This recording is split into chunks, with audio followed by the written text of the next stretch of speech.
Accidentally bought the wrong Toca Boca World or an app purchase? Don't panic, getting a refund is easier than you think. First, you'll need to figure out where you made the purchase. Was it through the Google Play Store on an Android device, or the Apple App Store on an iPhone or iPad?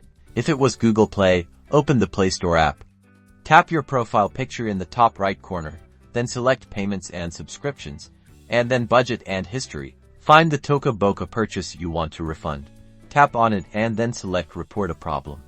Choose the reason that best fits your situation and follow the on-screen instructions to submit your refund request. If you bought it through the Apple App Store, go to Settings on your iPhone or iPad.